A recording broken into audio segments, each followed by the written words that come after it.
Мы продолжаем освещать самые заметные события. В студии Надежда Саханская. Здравствуйте. И вот основные темы.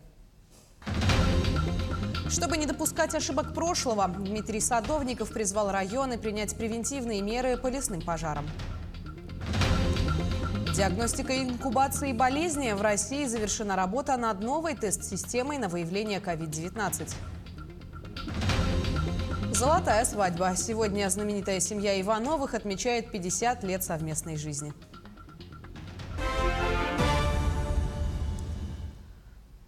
Дмитрий Садовников призвал районы ускорить заключение договоров с Якутлесресурсом. Первый вице-премьер ознакомился с ходом разработки локальных комплексных планов по тушению лесных пожаров и призвал глав районов приложить все усилия для того, чтобы не допустить ошибок прошлого года. В частности, заранее принять превентивные меры. Также нужно ускорить набор сотрудников лесопожарных формирований Якутлесресурса и авиалесоохраны на новые вакансии и заложить средства на прокладку минполос и противопожарных разрывов в населенных пунктах, окруженных лесами. Таких в западных районах на сегодня 112. Магистральный самолет 21 века закончил испытание в Якутске. 23 января из Жуковского Московской области в столицу региона прилетел МС-21300. Широкофюзеляжный новейший лайнер проходил тестирование холодом. По 12 часов он находился на открытом воздухе для выхолаживания, а позже с нуля запускался в работу. Это необходимо для проверки и эксплуатации всех систем. На протяжении нескольких недель в Якутске работала большая команда специалистов.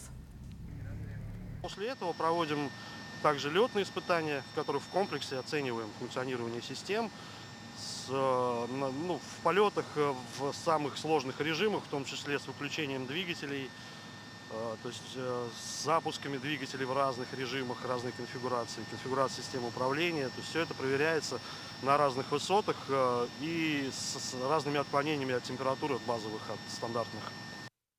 Тем временем в Мирнинском районе тестируют систему, которая позволит горной технике избежать столкновений и обезопасит работников от наезда карьерных самосвалов и другого горного оборудования. Систему безопасности RealTrack пока установили только на самосвале, погрузчике и передвижной автомастерской. Это один из этапов программы «Антинаезд». Ее запустили в Алроса с прошлого года. На горной технике устанавливают 6 антенн, а внутри кабины водителя монитор. Работникам выдают маленький пульт ТЭК. Если возле погрузчика или самосвала будет находиться человек, на монитор водителя поступит сигнал. Это значит, что движение нужно прекратить.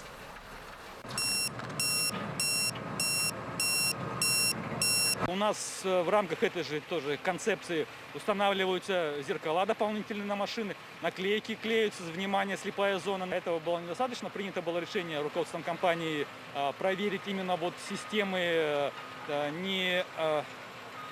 которые активные, то есть показывать в данный момент.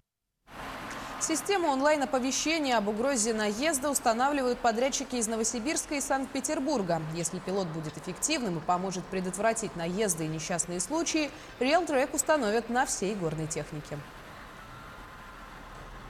Президент России Владимир Путин подписал указ о призыве граждан Российской Федерации, пребывающих в запасе, на военные сборы в 2022 году. Общая продолжительность военных сборов для граждан, пребывающих в запасе, не может превышать 2 месяцев. Продолжительность же военных сборов, к которым привлекается гражданин за время пребывания в запасе, не может превышать 12 месяцев. Кроме того, граждане, пребывающие в запасе, могут призываться на военные сборы не чаще 1 раза в 3 года.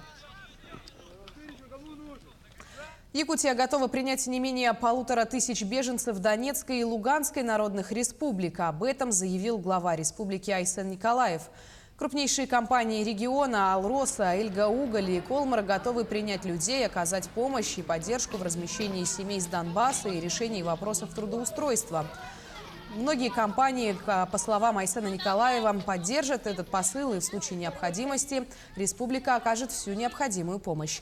Напомним, что в 2014 году Якутия также принимала жителей Донбасса.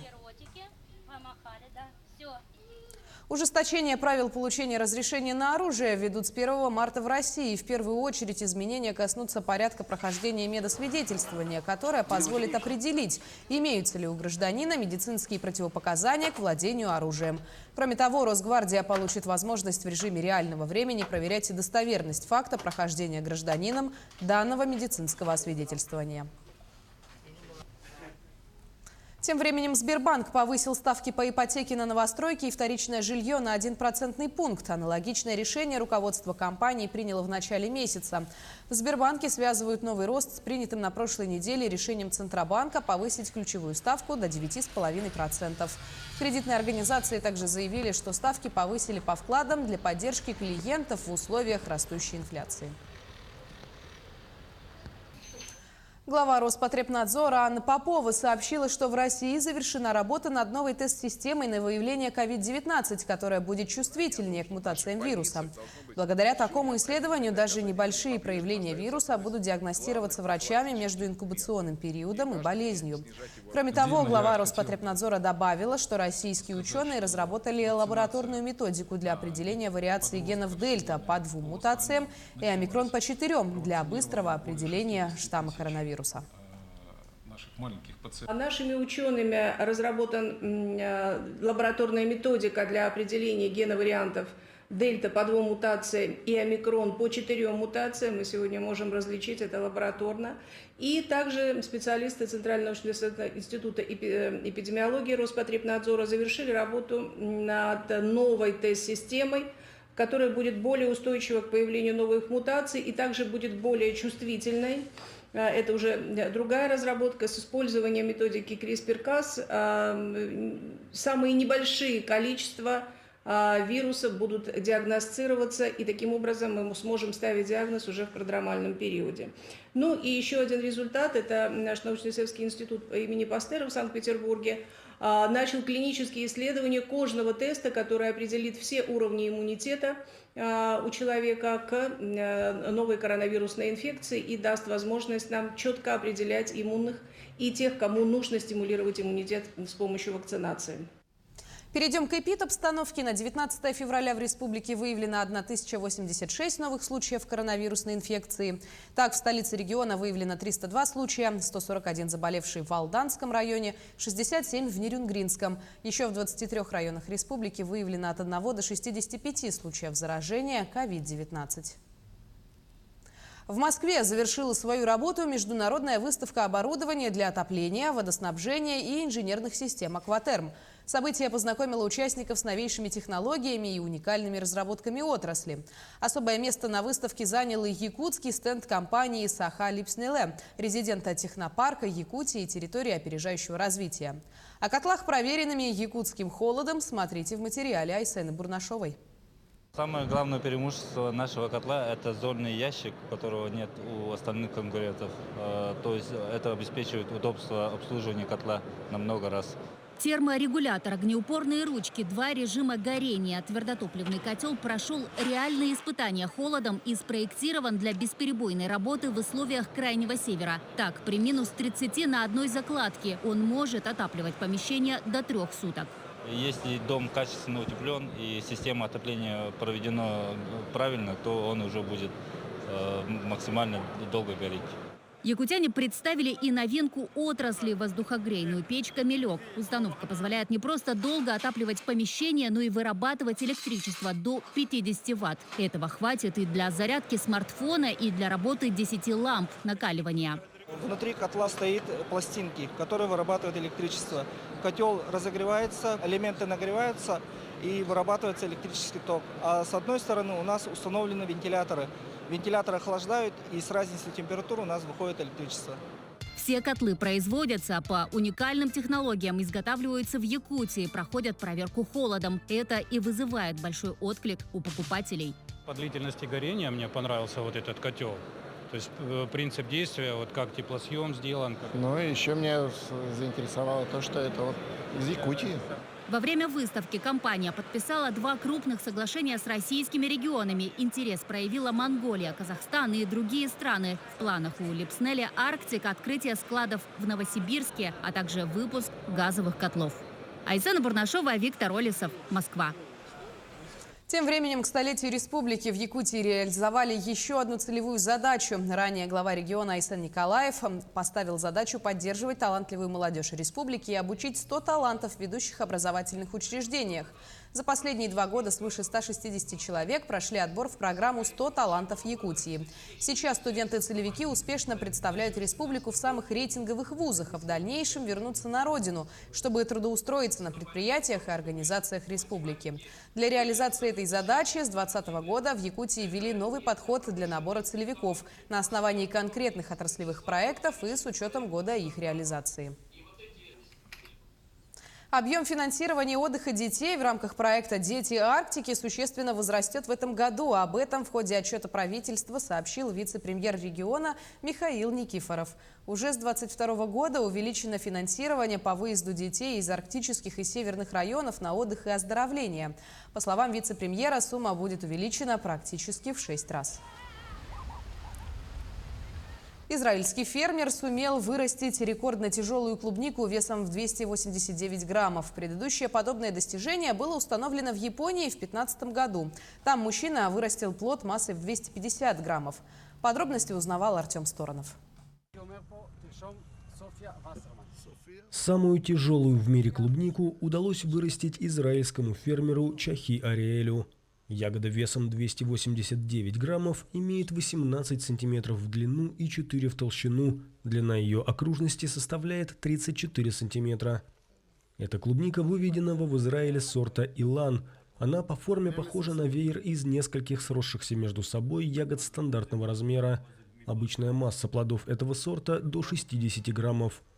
Рекордсменку, вес которой почти в 5 раз больше, нашли еще в прошлом году и хранили в морозилке, пока не пришло подтверждение от книги Гиннесса.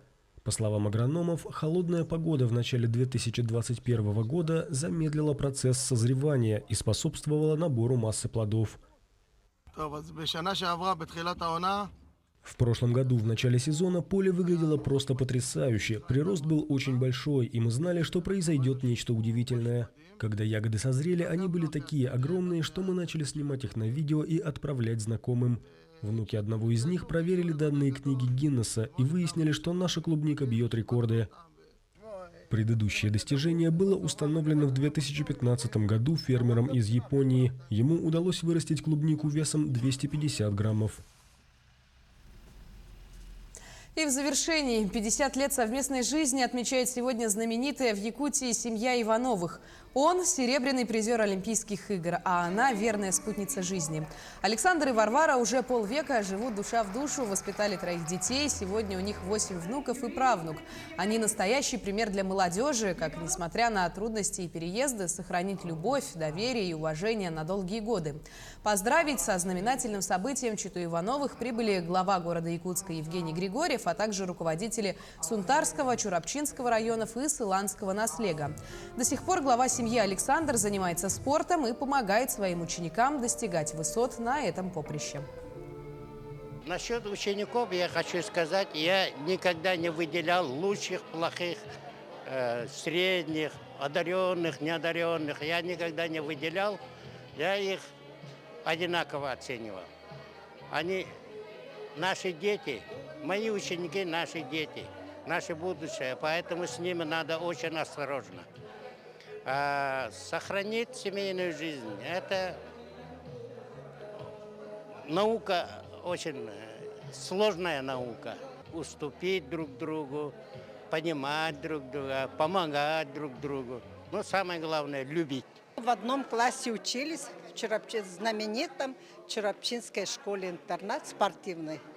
Поэтому и в одном классе учились. Мы еще со школы дружили. 2 года переписывались, а потом уже мы поженились в Алмате.